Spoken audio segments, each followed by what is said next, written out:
नमस्कार दोस्तों, स्वागत है आपका नचिटिक गुरुकुलम पर। मैं डॉक्टर फैयाज हुसैन स्वागत करता हूं इंटरनेशनल रिलेशंस के सेशन में। और इस सेशन के माध्यम से हम यूपीएससी सीएससी एग्जामिनेशन के पर्सपेक्टिव में इंटरनेशनल रिलेशंस के जो मोस्ट इंपॉर्टेंट टॉपिक्स थे उन्हें समझने का प्रयास कर रहे थे। लेकिन आज का ये सेशन हमारा थोड़ा सा अलग रहने वाला है, क्योंकि जैसा आपने थंबनेल पर देखा हुआ कि आज हम बात करने वाले हैं दिल्ली ब्लास्ट के बारे में। जो दिल्ली में हाल ही में बम ब्लास्ट हुए हैं उन पर चर्चा करेंगे, बातचीत करेंगे। और हम ये देखेंगे कि कैसे इन बम ब्लास्ट ने भारत और पाकिस्तान के संबंधों को एक नए सिरे से स्पष्ट किया है, उनका इंटरप्रिटेशन किया है। और ये भी देखेंगे कि पूरी कहानी क्या थी, पूरी स्टोरी क्या थी, उसका थोड़ा सा एनालिसिस करने का प्रयास करूंगा मैं। और उसके साथ साथ भारत और पाकिस्तान के संबंधों पर भी बातचीत करने का प्रयास करूंगा। तो आज का हमारा जो सेशन है ये दो डायमेंशंस में बटा हुआ सेशन है, जिसमें हम सबसे पहले बात करेंगे कि दिल्ली ब्लास्ट के बारे में, कि ये ब्लास्ट जो हुए हैं तो ये किस पर्सपेक्टिव में हमें देखने को मिल रहे हैं और इनके क्या क्या चीजें निकलकर हमारे सामने आ रही हैं। और इसी पर्सपेक्टिव में फिर मैं दूसरी बात करूंगा इंडिया और पाकिस्तान के पर्सपेक्टिव में, कि क्या पाकिस्तान द्वारा ये ब्लास्ट इंडिया में कराए गए हैं और क्या इस बारे में रिलेशंस हमारे सामने आएंगे और कैसे इन फ्यूचर हम आगे रिलेशंस में बढ़ेंगे। तो स्वागत है आप सभी लोगों का। और सबसे पहले मैं यही कहना चाहूंगा कि ये जो ब्लास्ट हो रहे हैं या जो भी टेररिस्ट एक्टिविटीज हो रही हैं, ये सारी टेररिस्ट एक्टिविटीज इंडिया की यूनिटी, इंटीग्रिटी, सिक्योरिटी और फ्रेटर्निटी के लिए बहुत खतरा है। तो मैं सभी से ये अपील करता हूँ, रिक्वेस्ट करता हूँ, निवेदन करता हूँ कि हम सबको देश की यूनिटी, इंटीग्रिटी में शामिल होना है। रिलीजन को हमें इन सब चीज़ों से बहुत दूर रखना है। जैसा कि आप जानते होंगे, मेरा नाम फैयाज हुसैन है। मैं भी मुस्लिम हूँ और इस्लाम रिलीजन से संबंध रखता हूँ। लेकिन जहाँ तक मेरी समझ है इस धर्म के बारे में, जहाँ तक मेरी समझ है इन चीज़ों के बारे में, तो ऐसा कुछ भी नहीं है जहाँ इस्लाम में ये सब बातें की गई हों कि आप लोगों की जान लें या लोगों को मारें अपने इंटरेस्ट के लिए। कोई भी धर्म हमें मारना नहीं सिखाता है। सारे धर्म बात करते हैं कि हम मिलजुल कर रहें, एक रहें और आगे बढ़ें और पूरी दुनिया को उन्नति, प्रगति, प्रोसेस और ग्रोथ के वे पर ले जाए, रास्ते पर ले जाए। तो रिक्वेस्ट है मेरी कि इन सारी चीज़ों को बहुत ज़्यादा हमें religious point of view, religious dimension से नहीं देखना है। थोड़ा सा मेच्योरिटी के साथ देखना है। और डिस्कस भी करेंगे तो हम उन्हीं चीज़ों को लेकर डिस्कस करेंगे जो कि थोड़ा सा मेच्योरिटी के पर्सपेक्टिव में होंगी और यूपीएससी सीएससी एग्जामिनेशन के पर्सपेक्टिव में होंगी। तो जैसा कि आपने देखा होगा, खबर छपी हुई है कि Delhi's red fort blast explain कर रहे हैं कि who was in the car, how the bomb worked and what comes next. कह रहे हैं कि दिल्ली का जो बम ब्लास्ट हुआ है, जो कि लाल किले के पास हमें देखने को मिल रहा है, उसमें कार में कौन था, किसने ब्लास्ट किया है, आगे क्या हो सकता है, उन सारी चीजों पर हम लोग बातचीत करेंगे। तो पहले हम जानते हैं अबाउट द दिल्ली ब्लास्ट, के दिल्ली के जो बम ब्लास्ट थे उनके बारे में जानने का प्रयास करते हैं। तो इंडियन एक्सप्रेस की ये न्यूज है, इसको मैं थोड़ा सा आपके पास लेके आया हूं, जिस पर हम लोग बातचीत करेंगे कि एक हुंडई i20 नाम की बेटा एक कार थी, जिसमें कि हथियारों को रखा गया था नियर द रेड फोर्ट, लाल किले के पास जो है ये कार थी। और शाम को लगभग 6:52 पर सोमवार को जो है इस कार में ब्लास्ट हुआ था।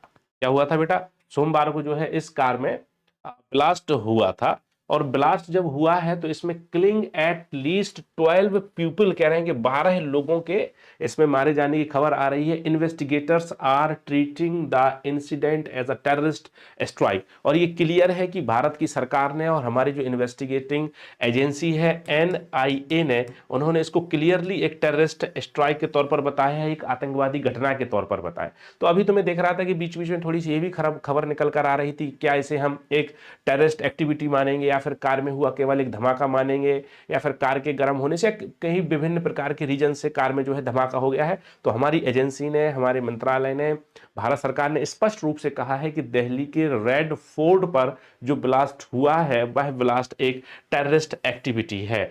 और इसका जो आगे प्रोसेस होगी वो अनलॉफुल एक्टिविटीज प्रिवेंशन एक्ट के तहत इसमें काम किया जाएगा। भारत का एक कानून है जहां आतंकवादी गतिविधियों को रोक के इस कानून के अंतर्गत काम किया जाता है। और भारत ने कहा है कि इस पूरे एक्टिविटीज, इस पूरे टेररिस्ट स्ट्राइक की जो जिम्मेदारी है वो जो निकल कर आ रही है वो जैश ए मोहम्मद, जैम जो आतंकवादी संगठन है, इस संगठन से जुड़े हुए तार हमें इसके दिखाई पड़ रहे हैं। और जैसे मोहम्मद, जैसा कि आप जानते हैं, एक संगठन है जो कि आपका पाकिस्तान का एक महत्वपूर्ण संगठन है और आतंकवादी गतिविधियों के लिए आज से नहीं हमेशा से भारत में ये करता रहा है, राइट। तो एक संगठन है जैसे मोहम्मद, जिसमें इसके सीधे सीधे नेटवर्क जुड़ रहे हैं जहां से ये निकल कर आ रहा है। तो ये क्लियर हो गया कि दिल्ली में जो रेड फोर्ट का अटैक हुआ था, वो एक रेड फोर्ट पर बेटा जो अटैक हुआ वो एक टेररिस्ट अटैक था, वो एक आतंकवादी घटना थी। ये क्लियर है। और इसके तार किसके साथ जुड़ रहे हैं? जैसे मोहम्मद के साथ जुड़ रहे हैं। That involved radicalised young doctors and cross border handles. और यहां एक बहुत महत्वपूर्ण चीज जिस पर मैं बात करना चाहता हूं, रेडिकलाइज्ड यंग डॉक्टर्स। जब हम रेड फोर्ट पर हुए टेररिस्ट अटैक की बात करते हैं या बॉम्ब ब्लास्ट की बात करते हैं, तो वहां पर एक नया फेनोमेनन निकल कर आ रहा है जिसे हम लोग कह रहे हैं व्हाइट कॉलर टेररिज्म के नाम से, जिसे हम लोग समझ रहे हैं, राइट। आप देखोगे कि बहुत प्रकार की कॉलर जो होती हैं उनके बारे में बात करते हैं। ब्लू कॉलर जॉब है, व्हाइट कॉलर जॉब है, राइट। ब्लू कॉलर जॉब का मतलब होता है ऐसे काम करने वाले लोग जो मजदूरी के स्तर पर काम करते हैं। व्हाइट कॉलर जॉब का मतलब होता है पढ़े लिखे लोग, डॉक्टर्स हैं, इंजीनियर्स हैं, सिविल सर्वेंट्स हैं, ये व्हाइट कॉलर जॉब कहलाती हैं, जो ए ग्रेड बी ग्रेड की जॉब होती हैं। तो अगर हम दिल्ली ब्लास्ट का हुआ है उसकी पूरा एनालिसिस करें, उसको समझें, तो उसमें जो नाम निकल कर आ रहे हैं वो डॉक्टर्स थे। क्या थे वो लोग बेटा? वो डॉक्टर्स थे, पढ़े लिखे लोग थे। डॉक्टर्स का मतलब एमबीबीएस डॉक्टर थे वो, राइट। और एमबीबीएस डॉक्टर थे और वो यूनिवर्सिटी में पढ़ा भी रहे थे, काम भी कर रहा था। वो जो आतंकवादी था वो एक यूनिवर्सिटी जो है यहां पर निकल कर आ रही है, वहां पर वो काम कर रहा था। और उस यूनिवर्सिटी से ये बात निकल कर आई है, देखो बेटा फरीदाबाद में है, और यहाँ पर एक यूनिवर्सिटी का नाम निकल कर आ रहा है जिसमें को अभी मैं यहाँ पर दिखाता हूँ। ये अल फलाह अल ये देखिए, ये मैं लिख के रहा, अल फत्ताह यूनिवर्सिटी। इस यूनिवर्सिटी में वो लोग काम भी कर रहे थे। अब जब इस यूनिवर्सिटी में वो काम कर रहे हैं तो हमें ये समझना पड़ेगा कि व्हाइट कॉलर टेररिज्म ये ज्यादा खतरनाक है हमारे लिए। क्योंकि व्हाइट कॉलर टेररिज्म का मतलब है कि पढ़े लिखे लोग टेररिस्ट एक्टिविटीज में शामिल हो रहे हैं। जब पढ़े लिखे लोग टेररिस्ट एक्टिविटीज में शामिल होते हैं तो उन्हें चीजों का नॉलेज होता है, उन्हें चीजों की जानकारी होती है, चीजों को कैसे हैंडल करना है, कैसे हैंडल नहीं करना है, कैसे लोगों से बातचीत करनी है, कैसे ब्रेन वॉश करना है, ये सारी चीजें उनके लिए आसान हो जाती हैं। तो टेररिस्ट एक्टिविटीज में जब अनपढ़ या कम पढ़े लिखे लोग शामिल होते हैं तो चीजें अलग तरीके से देखी जाती हैं। लेकिन जब व्हाइट कॉलर जॉब टेररिस्ट की एक कॉन्सेप्ट निकल कर आ रहा है तो उससे चीजें हमारे लिए ज्यादा गंभीर हो जाती हैं और ज्यादा उससे खतरा भी उत्पन्न हो जाता है। जैसे कि आप देखो अर्बन नक्सलाइट में जब बात आ रही थी तो कहा कि शहरों में बैठे पढ़े लिखे लोग अर्बन नक्सलाइट के तौर पर जाने जा रहे हैं और वो आइडियोलॉजिकली सपोर्ट कर रहे हैं नक्सलाइट मूवमेंट को। और ऐसे ही अब टेररिस्ट की जो एक्टिविटीज आ रही हैं वो कैसे हैं, जो है व्हाइट कॉलर जॉब के पर्सपेक्टिव में। अगर आपने ओसामा बिन लादेन का नाम सुना होगा तो ओसामा बिन लादेन भी एक डॉक्टर था, काफी पढ़ा हुआ व्यक्ति था, और बाद में फिर वो टेररिस्ट हो जाता है और अमेरिका पे अटैक भी कर देता है उनके सबसे बड़े जो है बिजनेस टावर पर। तो ये जब पढ़े लिखे लोग आते हैं तो उनकी प्रॉपर प्लानिंग होती है, उनका प्रॉपर एक मोटिव होता है, उन्हें कैसे काम करना है, कैसे चीजों से बच के निकलना है, इंटरनेट का कैसे यूज करना है, सारी चीजों को वो आसानी से जानते हैं। और आप देखो कि दिल्ली में जो ब्लास्ट हो रहा है, ब्लास्ट में जो लोग शामिल हैं पढ़े लिखे लोग हैं। और इसमें एक और जो चीज निकल कर आ रही है उसमें आ रहा है कि participation of women in terrorist activities. क्योंकि जो 4-5 डॉक्टरों का जो ग्रुप है जिसमें टेररिस्ट एक्टिविटीज में इन्वॉल्व पाए गए हैं उसमें एक लड़की डॉक्टर भी है। लड़कियां भी टेररिस्ट एक्टिविटीज में शामिल हो रही हैं। ये भी एक फेनोमेनन है जो कि बहुत चैलेंजिंग है फॉर इंडियन सिक्योरिटी पर्सपेक्टिव। ये बहुत गंभीर मुद्दा हमारे सामने निकल कर आ रहा है जिसको हमें गौर करना पड़ेगा। तो व्हाइट कॉलर जॉब का इशू है, वुमेन टेररिज्म और व्हाइट कॉलर टेररिज्म का जो इशू निकल कर आ रहा है, इस पर हमारी इंटेलिजेंस को थोड़ा अच्छे तरीके से काम करना चाहिए, शानदार तरीके से काम करना चाहिए, जिससे कि पढ़े लिखे लोगों को आपको टारगेट करना चाहिए और ये देखना चाहिए कहीं वो तो इन गतिविधियों में, ऐसे एक्टिविटीज में इन्वॉल्व नहीं है, राइट। चलो, तो यहां अभी तक इन्हें ये पता चला है, राइट। अच्छा, सीसीटीवी ट्रायल से ये कह रहे हैं कि देखा है तो बहुत सारी चीजें पता हुई हैं और वो उन्होंने जाके वहां काम किया है तो उन्होंने देखा है कि I-20 जो है पहली बार देखी गई थी और जो है बाद में इस बीच वहां पर रही ब्लास्ट होने के बाद, और जो है बदरपुर इनटू दिल्ली में वो इंटर कर रहे थे, ओखला इंडस्ट्रियल एरिया से वो निकल कर आ रहे थे।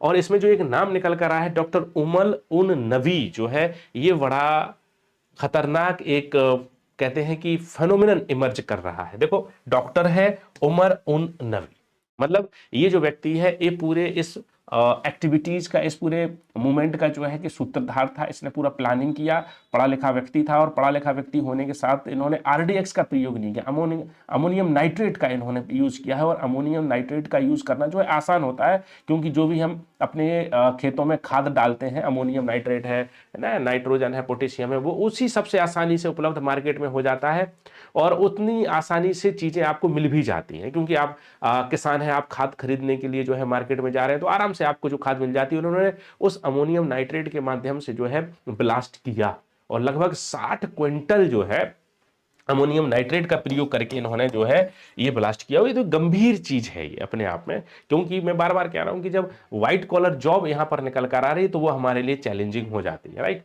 तो ये छोटा सा मैंने एक इन्फॉर्मेशन दी है कि क्या क्या इश्यूज इससे निकलकर हमारे सामने आ रहे हैं। लेकिन अगर इसी में थोड़ा सा हम और आगे बढ़ के पढ़ेंगे चीजों को, तो उन्होंने लिखा है कि दिल्ली ब्लास्ट के बाद पाकिस्तान में दहशत है, एक्सपर्ट ने कहा भारत कर सकता है कार्रवाई। तो बिल्कुल सही बात है, क्योंकि इससे पहले जब जब पाकिस्तान ने अटैक भारत पर किया है, तो भारत सरकार ने 2014 के बाद अपनी फॉरेन पॉलिसी में बदलाव किया है और रियलिस्टिक फॉरेन पॉलिसी को अपनाया है। और रियलिस्टिक फॉरेन पॉलिसी का मतलब है कि भारत जो है कि तुरंत जवाबी कार्रवाई करता है, ये हमें देखने को मिल रहा है। कह रहे हैं कि ये जो अटैक हुआ है इसके पीछे कारण क्या था कि देश भर में 32 कारों से धमाके की साजिश थी, दिल्ली कार ब्लास्ट उसी का एक हिस्सा था। इन्होंने क्या किया हुआ था कि पूरा एक सिस्टम बनाया हुआ था कि कैसे भारत में अलग अलग 32 कारों से 32 जगहों पर धमाका करना है, जिससे पूरा भारत जो है हिल जाए और परेशान हो जाए। पूरी एक प्रॉपर प्लानिंग के साथ ये काम करने वाले थे।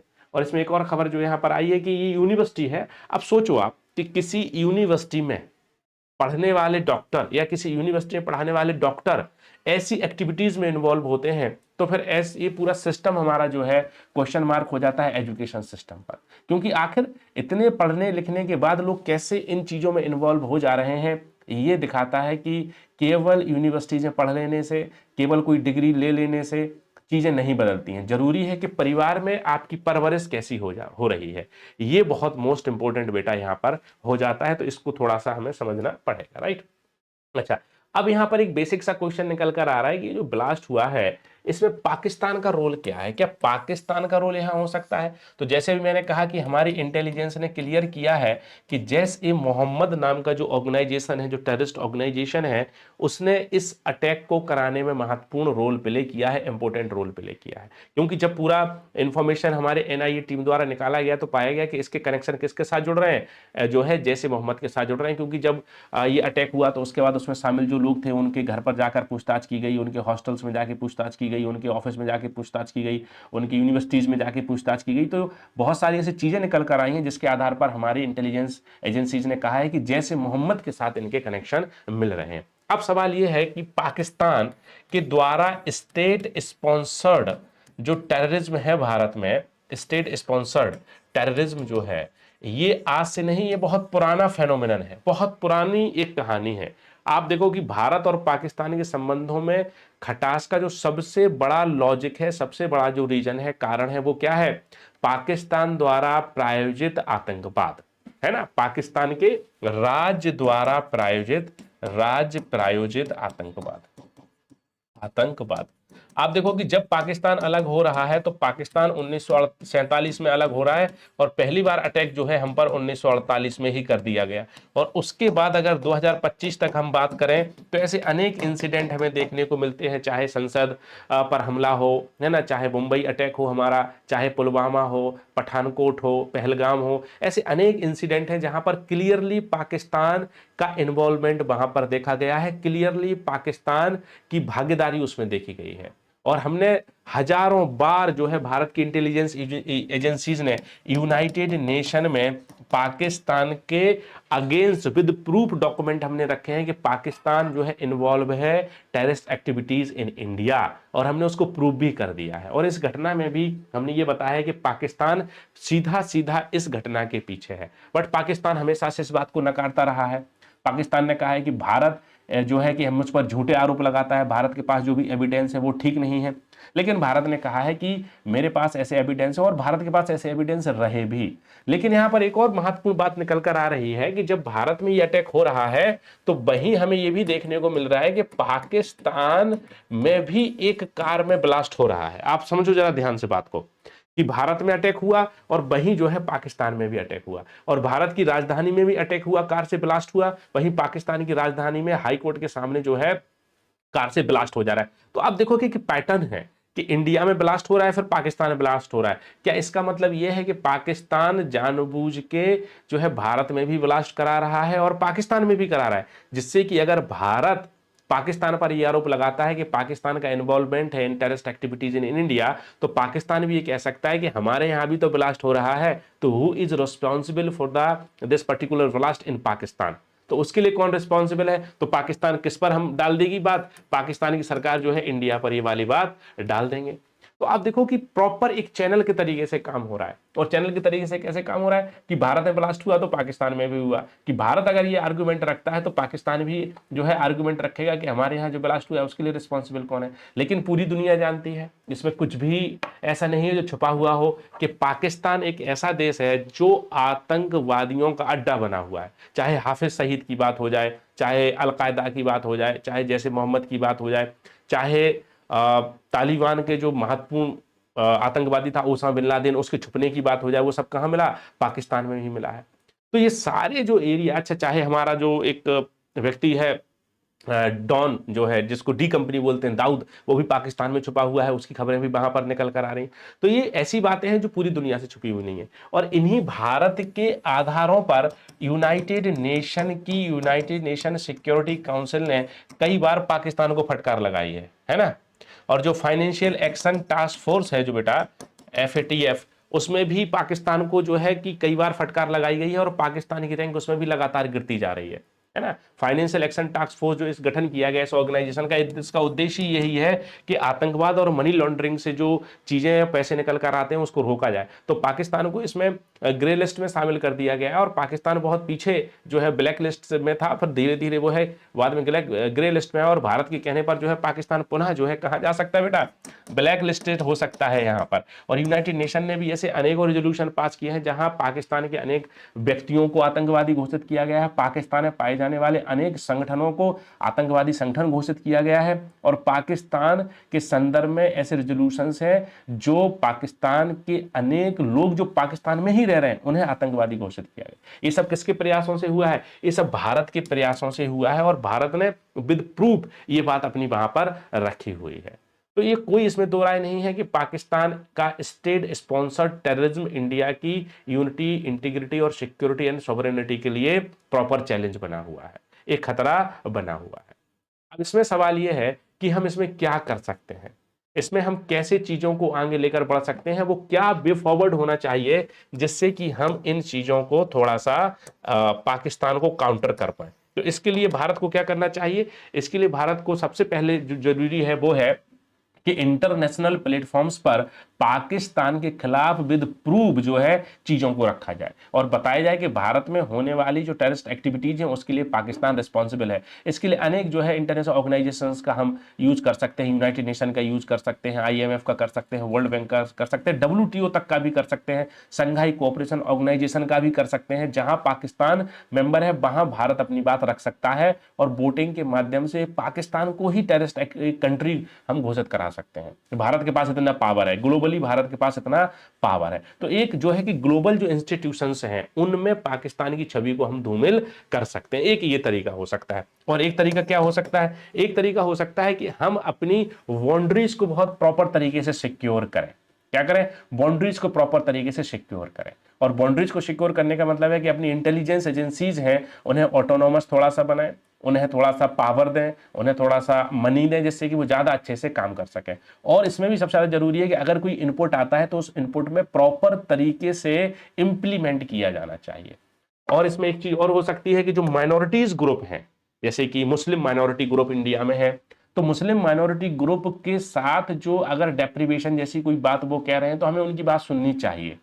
लेकिन इसका ये मतलब नहीं है कि मुस्लिम माइनॉरिटी ग्रुप के साथ अगर ऐसी कुछ घटना हो भी रही है तो वो किसी टेररिस्ट एक्टिविटीज में शामिल हो जाते हैं, राइट। क्योंकि अगर हम नेहरू जी की बात करें, अगर डॉक्टर BR अम्बेडकर की बात करें, तो उन्होंने कहा कि डेमोक्रेसी का मतलब क्या है। डेमोक्रेसी का मतलब है कि माइनॉरिटी ग्रुप्स कितना सेफ फील कर रहे हैं आपके देश में, सो दिस इज द डेमोक्रेसी। तो माइनॉरिटीज का एक्सक्लूजन हमें नहीं करना है, माइनॉरिटीज का इंक्लूजन करना है। इंक्लूजन के माध्यम से जो है थोड़ा सा हम उनका फेथ जो है बढ़ा सकते हैं और थोड़ा सा हम जो है उन्हें कनेक्ट कर सकते हैं विद द मेन स्ट्रीम। अच्छा, इसमें और क्या चीज हो सकती है? इसमें सबसे महत्वपूर्ण जो मुझे लगता है बेटा वो है एजुकेशन। और यह एजुकेशन का मेरा मतलब केवल यूनिवर्सिटीज की डिग्रीज नहीं है, क्योंकि अगर यूनिवर्सिटीज की डिग्रीज ही एजुकेशन होती तो फिर अल फतेह यूनिवर्सिटी के जो डॉक्टर्स हैं वो क्यों ऐसी एक्टिविटीज में शामिल होते? यूनिवर्सिटी की डिग्रीज के लिए मैं एजुकेशन की बात नहीं कर रहा हूं, यह एजुकेशन की बात है तालीम। जैसे महात्मा गांधी ने क्या कहा बेटा? तालीम। तालीम का मतलब है प्राइमरी एजुकेशन। प्राइमरी एजुकेशन का मतलब है